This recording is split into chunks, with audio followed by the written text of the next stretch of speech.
So today's session is all about baseline and the science of why baseline is so important. Hands up if you'd like to know a little bit of the science behind why you're doing what you're doing. For some of us, we like the practical things, like just give me the thing and I'll go do it.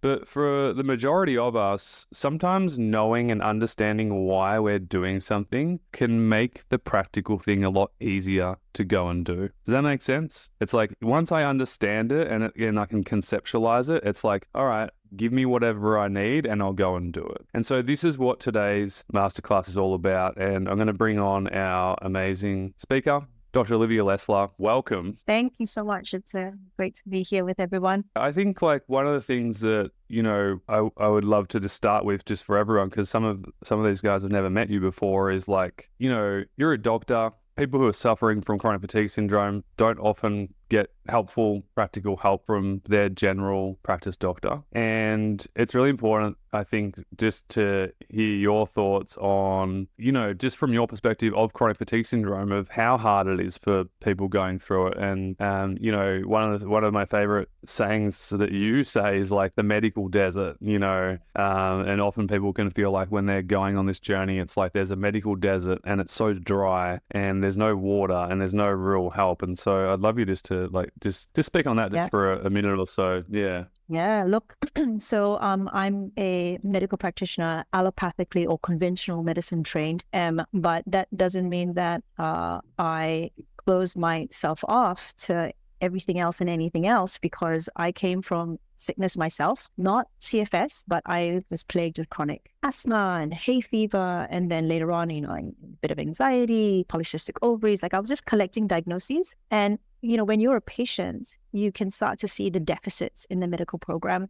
When I was 17, my mother died of breast cancer. And to be plunged into that kind of darkness and to see how, it sounds rude, but how impotent the medical fraternity were when it came to my family's suffering leading up to it.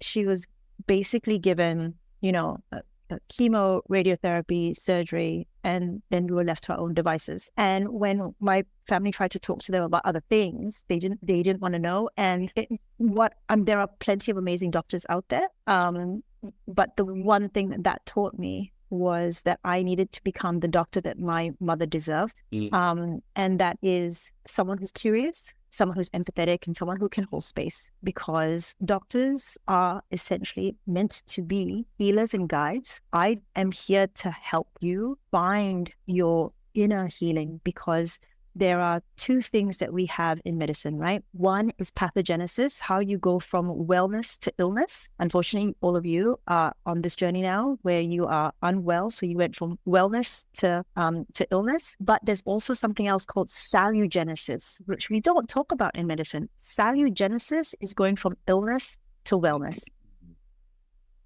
And there are steps to do that SaluGenesis, right? It's a little bit of a black box. Essentially, doctors, we tend to throw drugs at someone and then the person miraculously heals. But I'll tell you now, like those drugs are kind of, increasing bandwidth so that your body can heal itself.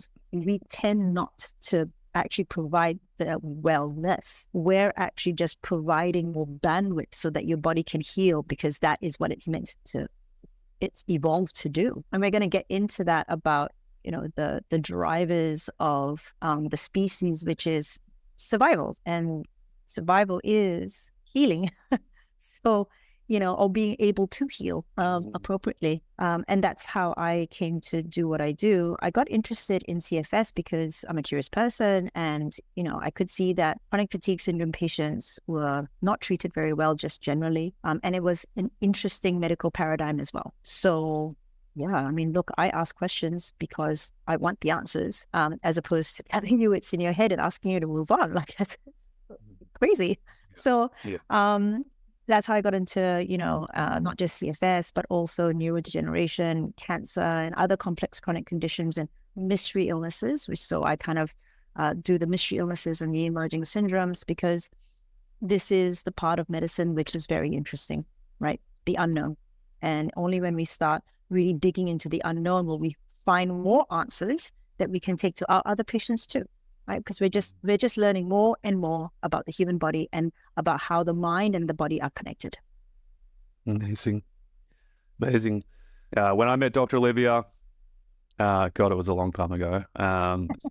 It feels so long ago.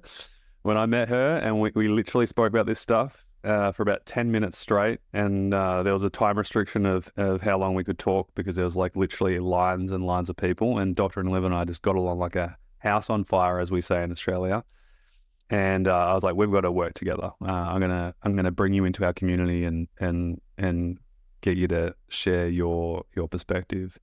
So let's get into it. I really want you guys to get some big takeaways and insights today. So, Liv, like just from a broader overview, and then we'll go deeper into safety signaling and all that kind of stuff. But why is baseline important? So, actually, today is the first day that I have been spending a little bit more time reflecting on this talk that I gave about baseline being important. And I usually give this talk to CFS patients. But you know what? Baseline is actually important to all. 100%. Every single human thrives on baseline. That is why rituals are baked into indigenous cultures. And, the Japanese, the Chinese, the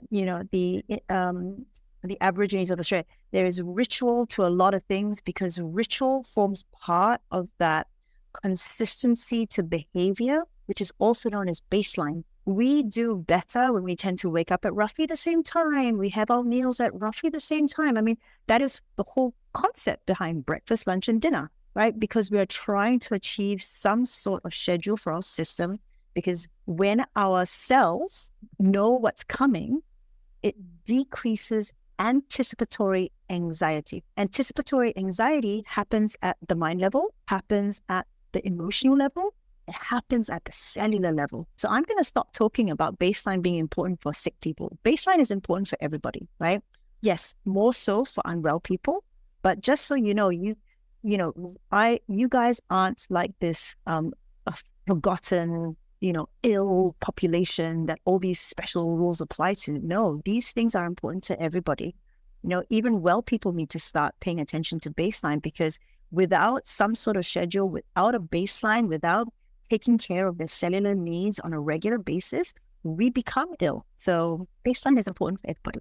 It's true. This is useful for daily life as well. Talk about kind of like, you mentioned before at the start of this conversation about survival, and healing starts with survival. Can we break it down in relation to kind of experiencing chronic fatigue syndrome? Yeah. So as humans, we have been put on this planet to experience lots of different activities and events, and many of them can be quite difficult. If I've heard some people who believe in different universes and all the rest of it, and they say that Earth is a tough place to learn lessons. But every time we have a lesson thrown at us, our cells remember. Hence, if you've ever read Bessel van der Kolk's book, The Body Keeps the Score, cells remember. And cells remember because it's trying to keep you safe. It's trying to make sure that the next time it sees the same lesson, it's going to be able to respond quicker, to save you time, to decrease surprise, and to increase your survivability. So cells remember. Hence why there is also a lot of talk about intergenerational trauma. Intergenerational trauma is also known as epigenetics. So you see, there is always going to be this esoteric side to things, which if that's your jam, great, fine. But the science is catching up. So I'll give you one example of an epigenetic change, or how intergenerational trauma can express itself in a generation where the trauma didn't occur, but it's like 2 or 3 generations later. So the Dutch famine study and also the China famine study, but basically maybe about 150 years ago or so, there were these massive famines. Let's say China, for example, is a massive famine. And when there is a massive famine, your cells remember. It's like, okay, I'm going to make sure that this animal, this human, is going to be able to survive another famine if that happens again. Clearly, we're living in an environment where famine is possible, right? The land we're in is susceptible to famine. So it actually changes the genes and upregulates those genes, that is, you're able to store away fat better, easier. 2 generations later, the population in China, which had been exposed to famine 2 generations before, they have higher obesity rates. The SNPs, the single nucleotide polymorphisms in the genes for fat or obesity to lose weight less easily have all been upregulated. That is epigenetics, also known as intergenerational information that gets passed down. So you imagine that evolution or epigenetics, whatever you want to call it, is actually happening minute to minute. You're seconds to seconds, hours, days, weeks to weeks. Your body is constantly learning, storing information, and making sure that it can access that information later on to try and increase your survival. So Maslow's hierarchy of needs, which is this slide, talks about basic needs, which is physiological needs. So these are your water, your food, your shelter, blah, blah, blah. Then your psychological needs, which is going to be your social stuff, and then your self-actualization, which means the higher order stuff. You, generally speaking, from a psychological perspective, and Maslow's hierarchy of needs is incredibly oversimplified, right? Mm-hmm. But the idea here is that you're not going to be putting any time into creative pursuits if you can't even feed yourself. You're not going to be able to focus on having the most fulfilling relationship with God or a partner or whatever it is if you are drowning in stress. Your body is always going to make sure that you are able to put one foot in front of the other first, that you are able to get enough calories to wake up the next day and to have some functioning brain. Your body is going to make sure that you're getting enough water so that your kidneys are at least 50% working before it thinks about like you coming up with that new pumpkin pie recipe. So for those of you who are coming into holiday season for Halloween. That's good. And so that's why, from an oversimplified perspective, if your cells get stress, and it just doesn't seem to be able to understand where all this stress is coming from, where all this cortisol and epinephrine is coming from, it will start implementing ancient programs to ensure that those basic needs are met first, because you are not going to be able to do your accounting job if you're dead. Right? So let's just make sure that you can survive first, because with this much epinephrine in your system, this much cortisol, this much lack of sleep, lack of sunlight, more than likely you have the plague, or the saber-toothed tiger is, roaming the perimeter of your village. We need to sort that out first, right? Before you can go basket weaving. This is gold. I love the pumpkin recipe. Someone actually has the recipe in the chat. I love it. Can you please share that in the group later? But honestly, though, like if you think about it, baseline foundations is this, right? And what we see, over months and months and months of doing this work, and as you start to progress up the ladder, right, your physiological needs are met, your safety needs are met, your social needs start to get met. I mean, even just being in this group, I'm sure you have felt and had that feeling of connection, right? So you're actually hitting your social needs just by being part of Foundations. Would you agree? Let me know in the chat if that's true for you. If you feel more at home, at ease, at peace, connected. Some of you have actually made friends, I can see, right? Now, self-esteem starts to go up, right? But what starts to happen as this whole area starts to fill up and that becomes totally fine, you start to think about life, as Dr. Olivia said.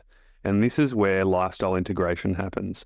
So just for your future, just so you know this, you're doing really, really well when you start to have thoughts like, what do I want to do in the future?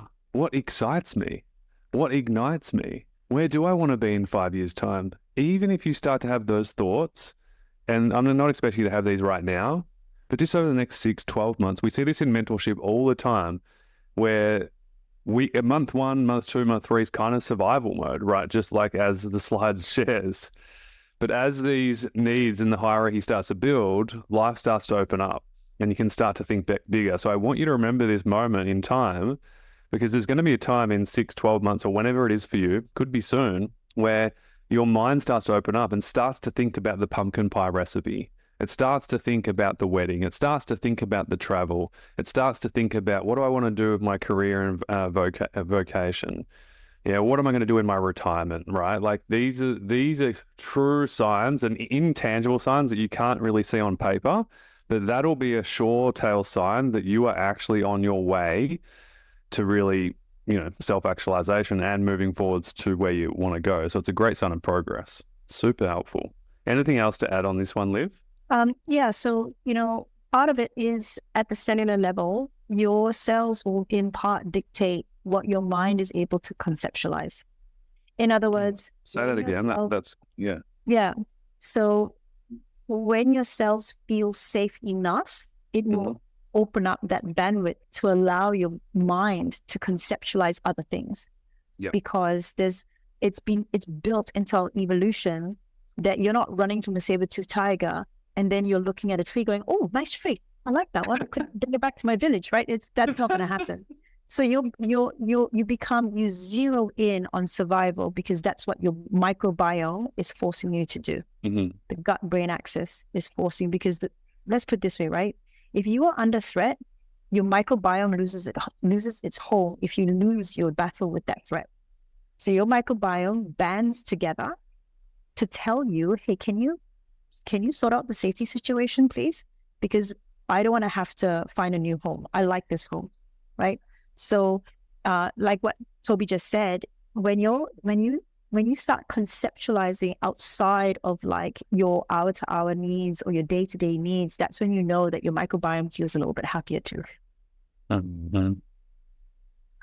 So Claudia asks, is microbiome in the gut, or is this a more general term for the cells? So both, to be honest with you. So the gut microbiome is constantly surveilling the environment, usually by what you're breathing in and what you're eating. So it is looking around to see, okay, what's happening with the food that's coming in.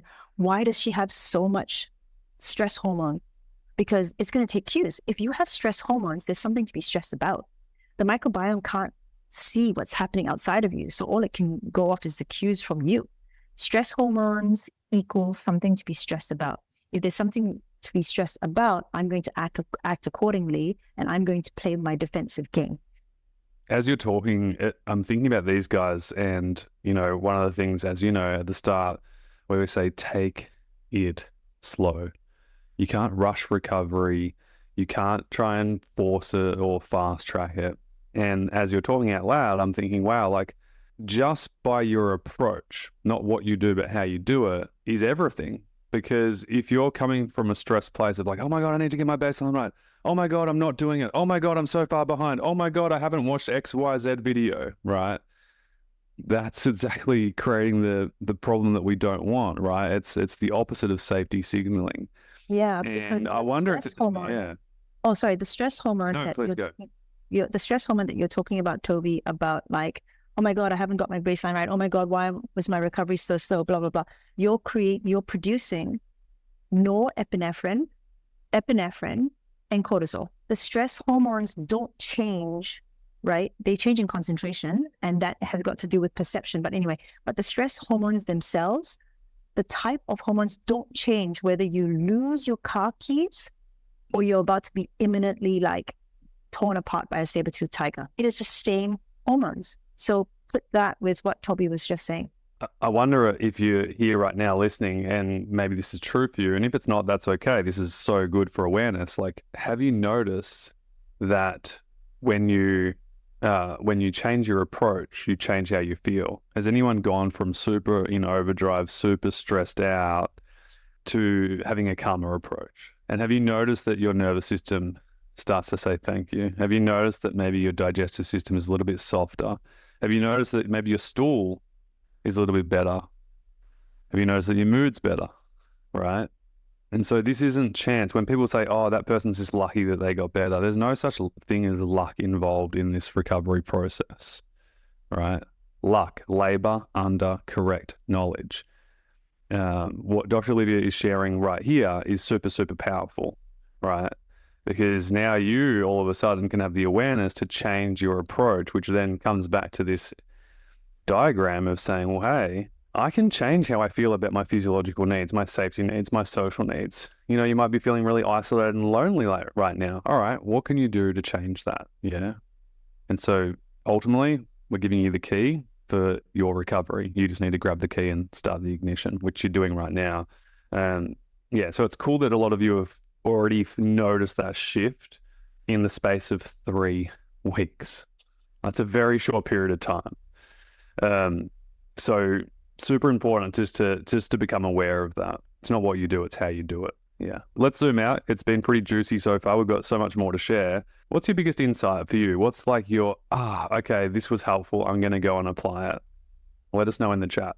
Okay, let's talk about the brain, because the brain affects the body and the body affects the brain. And day to day, on a fundamental level, what you do physiologically will affect how you feel up here, but also vice versa. How your brain operates is going to affect how you feel down there as well. And so at CFS Health, the approach is a brain-body approach, right? It's both. It's not this or that. It's both. What do we got here, Liv? Okay, so this again is oversimplified, but it's really helpful in trying to conceptualize what's happening. So essentially, the ancient brain in orange is going to be the parts of your brain that were, from an evolutionary perspective, older than the prefrontal cortex, or the part that allows us to weave baskets, write songs, and sort out mathematics. And basically, the ancient brain has got to do with things that you don't even have to think about, but it does. Heart rate, breathing, blood vessels dilating and constricting, for example, blood pressure. So some of you with ME/CFS may actually experience issues in these areas, also known as dysautonomia or POTS, and that's because the ancient brain is very twitchy, and it is running ancient programs because it doesn't trust that the more evolved part of the brain has got control of the situation. I mean, if the most evolved part of the brain had control of the situation, then why is there so much epinephrine? Clearly, it's not able to get away from whatever threats there are. So then the ancient brain starts taking more control. The mammalian brain in yellow, again, oversimplified because actually all parts of the brain are connected, but the mammalian brain has got to do with emotions and memory and trying to help cement messages, cement experiences for you to better respond later on when you see the same situation. And then in gray, you've got the cortex, which is the part that is the higher functioning, right? The executive function. And generally speaking, day to day, the executive function is going to be able to help you plan, help you manage, help you make sense of the world. However, we have so many things to plan and manage now. And especially if you guys have children, there isn't a village to help you anymore, which is an additional stress. Now, the ancient brain sees things from an ancient perspective, funny that. And that evolutionary perspective is going to say, hey, if you don't have a tribe, you are less likely to be able to forage and hunt and protect yourself. That's a problem. Maybe your isolation or your lack of village has got something to do with this constant epinephrine that I'm seeing in your system. So don't worry, fam, I got you. I'm going to start running some ancient programs. And some of those ancient programs look like trying to get you into that cave. Lights too bright, sounds too loud, not wanting to meet with new people because they might be a threat. You don't know who they are, right? Only wanting to spend time with people that you feel safe with, like your family. And then hiding under the covers. Because hiding under the covers, also known as hiding in your cave, is a very safe space. So actually your brain is trying to protect you and doing it the best way it knows how. So your body is working, essentially, is what I'm trying to say. This just makes so much sense. When you say it out loud, it's like, oh yeah, this makes so much sense. Hiding in the cave, hibernation, right? One of my favorite trainings you ever did and have ever done is the hibernation explanation video inside mentorship. And it's been a game changer for so many people because so many people stay stuck with their recovery because they think they can't get out of the cave, right? But without being aware of it, now you realize that the baseline is actually what's helping you appropriately get out of the cave, right? effectively. That's what Dr. Lionel Lubitz said. This is a safe and effective approach. And if we kind of like talk about it from that standpoint, Liv, that hibernate, give it a quick summary of like, the theory behind the hibernation theory. Yeah, so Robert Navio's research at UCSD, so University College San Diego, he has a metabolism lab and does a lot of research into ME/CFS, and he's not the only person that thinks of ME/CFS or post-viral syndrome or post-COVID syndrome, i.e. long COVID. He's not the only one that sees it as a hibernation or like freeze response. A lot of people do. He's just one of the forerunners in this. And essentially it's this: ME/CFS is evolutionarily conserved and actually quite regulated by the genes. Your body is working. Your mind is working. Your brain is working. It is doing its best under the circumstances it finds itself with the tools it has in context of its previous experience. So again, if you have got like stress, then your body's going to go, okay, whatever it is that we're doing now is not working. So I'm going to have to try something different. And to give myself some bandwidth to figure out what my next step is, I'm actually going to have to do less, right? Because when we are surrounded with too many options, too many this, too many that, our brain cannot focus on the task at hand, which is, what is the threat? Why is there a threat? How do I get over this threat? And so actually it pulls lots of resources into making sure that you are hypervigilant, because whilst it's trying to figure out what this threat is, it doesn't need you to be attacked from behind, right? And you know what hypervigilance is? That's also known as anxiety. Your brain is working. Then what it's going to do is also put you into a state where if the threat is some sort of yet unfound virus or parasite or bacteria, right? Because it could be whatever this epinephrine cortisol thing is about, like it has to be one of, there are very few threats in evolution in an evolutionary sense, right? It's plague, it's predator, it's winter, it's famine, it's an inability to run or fight. So something to do with your 5 senses or 8 senses actually. But anyway, so there are not that many things that it could be, right? And if the threat is an as yet unfound virus or bacteria, then we're going to institute sickness-like behavior, also known as depression, so that it means that you don't give whatever it is that you might have to someone else, or also you're not going to pick up something that might be in the environment from someone else. So all these are evolutionary sort of programs which get instituted because your body is trying to protect you. Yeah. And I think there's 2 things here. I think one, it's to know when it's actually good and okay to be in the cave, right? Breakup, something super stressful, traumatic, maybe you do have a cold or a flu or a virus that you need to be in the cave for. That's not a bad thing. We don't want to say that that's bad.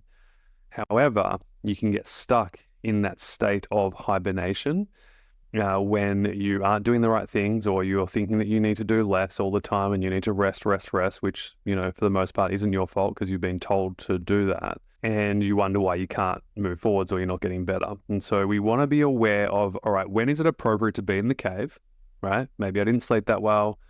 Maybe I just need a half a day off, or maybe I've had heaps of cognitive overload and I just need to have a break. And then on the other side, we want to know when it's an inappropriate state to be in, when there's no need to be in that state, right? And so we want to start to then appropriately, with the baseline that you've got, to start to expand that and appropriately step outside of the cave and to realize, actually, it's kind of a nice sunny day today. It's okay. Yeah. It's not all bad. And so, yeah, write that down. It's either appropriate or inappropriate. And your job is to decipher which one is it, right? And, with training and constant repetition, you'll get better and better and better at this. And we call this body wisdom, right? Ultimately, what we teach here at CFS Health, everything that we teach is body wisdom. You're learning this. right? You're learning this right now. And so you just want to remember the two and decipher, is it inappropriate or is it appropriate? Oh, it is appropriate for me to rest. Just like when you get an injury, right? If you injure your leg, you shouldn't be freaking running around or hopping on it. You should be resting and laying up and letting it heal. Same rules apply for your recovery. Does this make sense? Comment the word sense in the chat if this is landing for you. Yeah, cool. Totally landing. Okay, great. There's been a bit of chat about state, and there's different levels of states, and states will occur at different times. So, Liv, you kind of, I love how you kind of talk about the polyvagal theory, and I think it just applies for life as well. It's not really just about recovery here. It's just it's about life, but I think everyone can relate this to their recovery process. So talk to us about these different states. I love these little diagrams of like the emojis. You guys can see that on the screen there, where it's like peace, focus, but then we have like fight, flight, freeze, and then we have shame as well. And all these emotions can make us feel stuck. What's the overview of the polyvagal theory? So the polyvagal theory was conceptualized by Dr. Stephen Porges. It was a way to explain that the autonomic nervous system, which is also known as the automatic nervous system, in other words, what we were saying before, like you don't tell your body to produce hormones. It produces hormones on its own in response to the environment. You don't tell your body to increase blood pressure. It increases its blood pressure in response to the environment, and so on and so forth. There is one part of your body which you actually do have some control over, which is why it's really important that you do sort of learn how to do that, and that's the breath. It is the window into your autonomic nervous system. It is one that you can control, and this mind-body connection, it's bidirectional, right? So your brain, how you feel about things, your stress levels, all the rest of it is going to affect your physiology. It's going to affect how your body responds to things. But how your body responds to things too actually affects your perceptions, your emotions, your mind. So why I bring this up is because you can trick your brain into feeling less stressed if you breathe in a way that's not stressful. So when we're stressed, we go, like, right? And then you know how people come along and they say to you, hey, don't, just chill, just breathe. And then you want to punch them in the face. But it actually works, because if you breathe nice and deep and slow, you actually trick your brain into thinking that you aren't stressed. So that is the control that we have. That is the window into the autonomic nervous system. Going back to polyvagal theory, Toby. So the autonomic nervous system is usually divided into two. You got your parasympathetic, which is your rest and digest, i.e. your safety signals. And then you got your sympathetic nervous system, also known as your fight flight. But actually you need your sympathetic nervous system to kick in lots of the time, because it does lots of different things, right? It's going to help you with producing more energy when you have a task at hand. Hence the focus is in the sympathetic nervous system. So it's a misnomer to say it's the danger signal. It just means that there is a little bit more pressure and you need to come to the table, right? Now, in a situation where your brain perceives, it does not have to be real. If your brain perceives that it can neither outrun a threat or outfight a threat, it is going to protect you. And how does it do that? It goes into what's known as the dorsal vagal parasympathetic state. It cannot outrun, it thinks it cannot outrun, it thinks it cannot outfight, it thinks it cannot outmaneuver whatever threat it is. And in part, sometimes it's because the threat is still unknown. Again, epinephrine, cortisol. And I have been surveilling for the threat. I still do not know what this threat is. If I don't know what the threat is, I cannot institute protective mechanisms. If I cannot institute protective mechanisms that are appropriate for the threat, then I'm just going to have to go into dorsal vagal parasympathetic state. i.e., I'm going to play dead. I'm going to fawn, right? So that's people pleasing.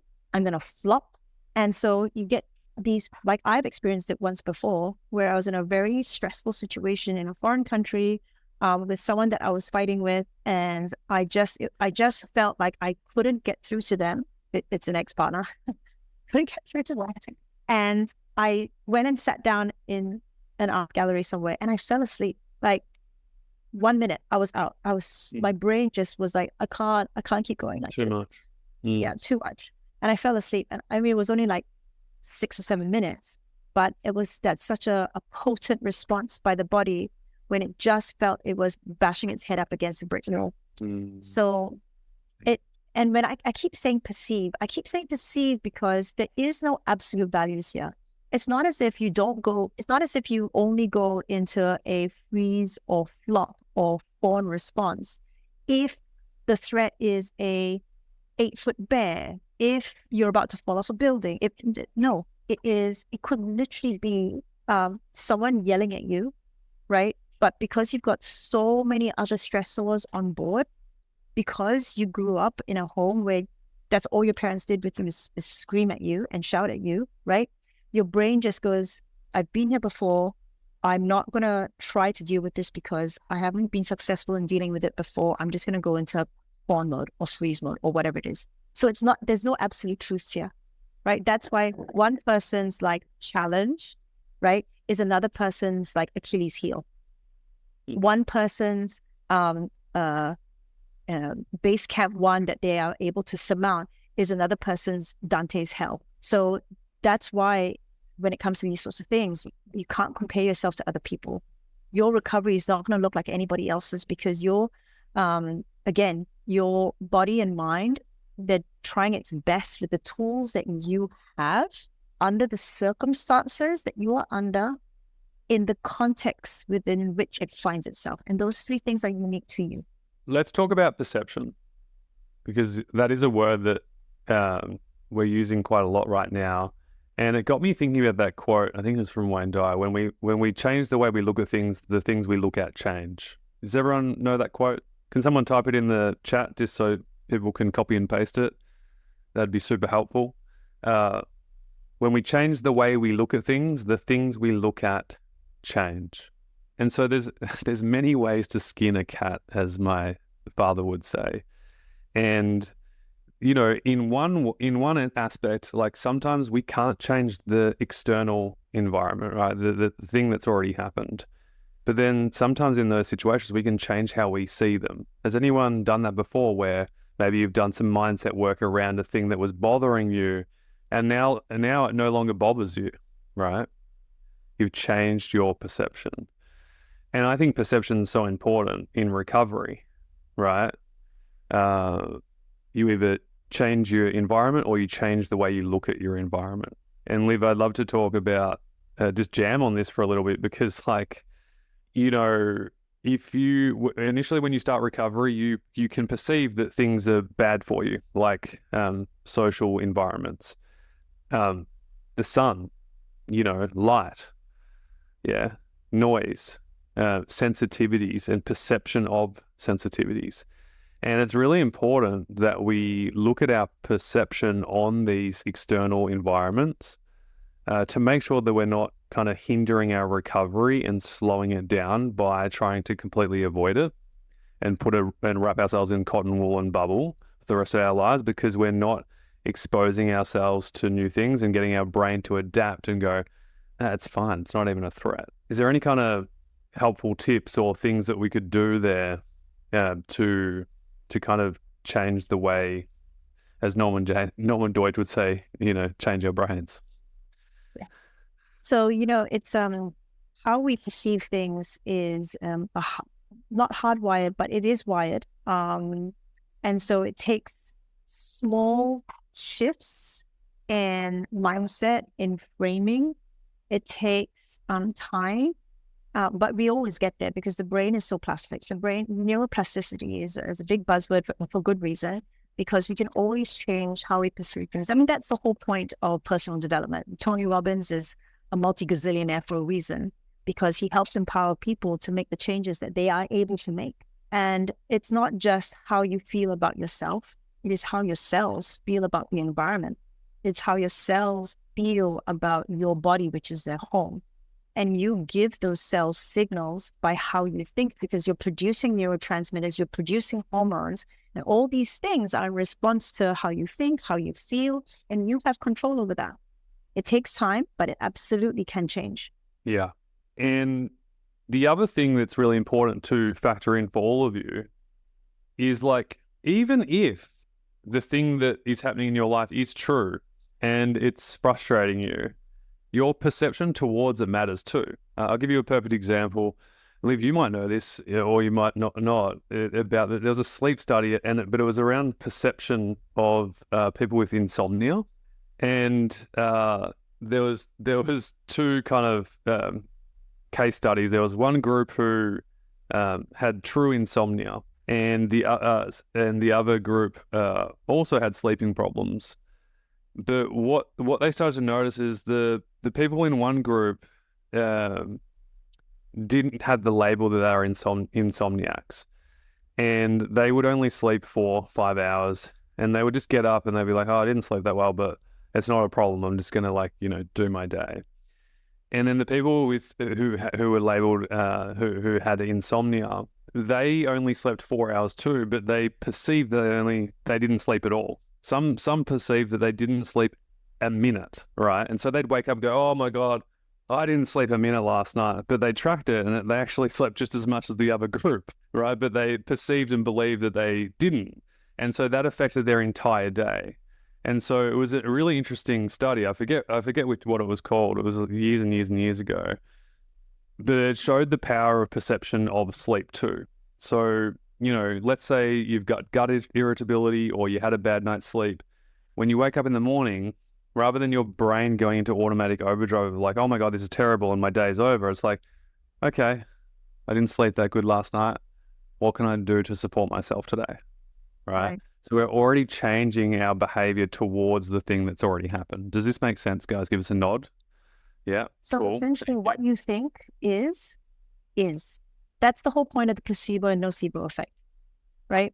Your brain is so miraculous that it can create the entire pharmacy of what a drug does just by how you think that drug is going to affect you, or that sugar pill is going to affect you, or that nothingness can affect. There are so many studies to show this.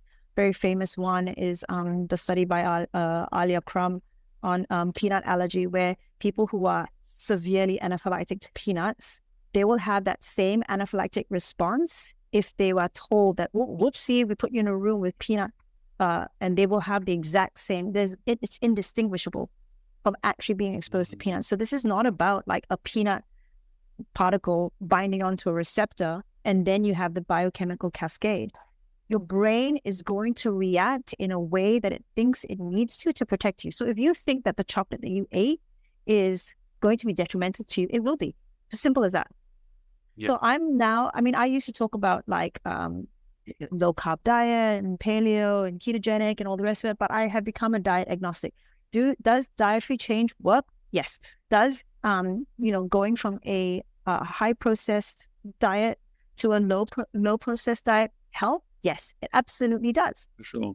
But don't forget the power of your mind, which is the one thing you have control over. That's why there is no space, there's no place for shame or guilt or regret, because all you're doing is just putting yourself into a low vibration. And at the end of the day, you just go, "Oh, well, okay, lean into it, no problem. Tomorrow's a new day." Full stop, end of story. Ruminating on shit like that, ruminating on stuff like that is going to like... I love it. We allow to save us help. It's okay.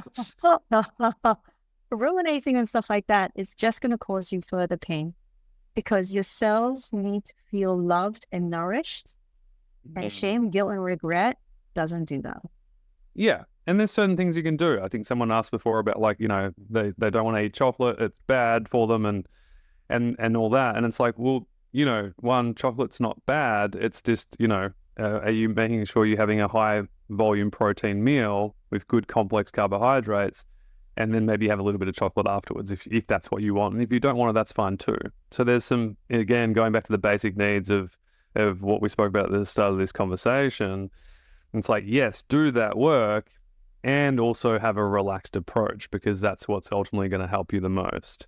As we wrap up, Dr. Olivia, you put this in, and I absolutely love this. So I'd love you to kind of read this out, and then kind of, you know, wrap it up with your last thoughts on this, because it's powerful. Yeah. So when our brain believes us to be under threat, it will institute protective mechanisms, including inflammation. So if there are residual symptoms despite the initiating problem having been dealt with, then you got to consider housekeeping fundamentals. And this is also known as baseline. So this means addressing the basic needs of your brain, and that is perception of safety. And this can be as simple as a period of time where you have regular meals, regular sleep, regular sun exposure, breathing exercises, giving yourself a hug, speaking to your subconscious, meditation. I mean, whatever it is that you read on Instagram that you think, I could give that a go. Just that means that you have taken some agency and you've taken some autonomy, and your brain loves that. Your brain does not like your body being a victim to your surroundings. Your brain loves it if you make decisions for yourself and try out new things, even if it's wrong, because you learn something, right? So it's about like the mindset shift that needs to happen, where you are no longer a floating along the river of life, a victim to your genes or your surroundings or your childhood or your environment or your work or your boss or whatever. As so many people are saying here, like Henry Ford said, whether you believe you can or you can't, you are right. Or, you know, it's all of us have something in our life that we wish that we could change, but can't. Trauma is not what has happened to you. It's how you perceive and deal with what has happened to you. So this is actually about agency. It's about autonomy. It's about knowing that you can change no matter how slow it's moving, one foot in front of the other. And there are basically no wrong answers. Learning more about your body and learning more about your brain is not a wasted, it's not a wasted endeavor. Dr. Olivia, you're amazing. We appreciate you. Any last words for these guys who are on their journey to recovery? Yeah, look, you know, the power to change and power to heal is with you. Full stop in the story. It is absolutely there. And, you know, there are 1,000 ways to skin a cat. So, you know, there are some things which you'll find resonate with you and some things don't. So just, you know, just keep pursuing. And yeah, on social media, I'm at Dr. Olivia Lesler. So you can follow me there. I talk a lot about this sort of stuff. But I look forward to seeing you in the mentorship program if you decide to do that. Yeah, I'd love to see you. Bye for now.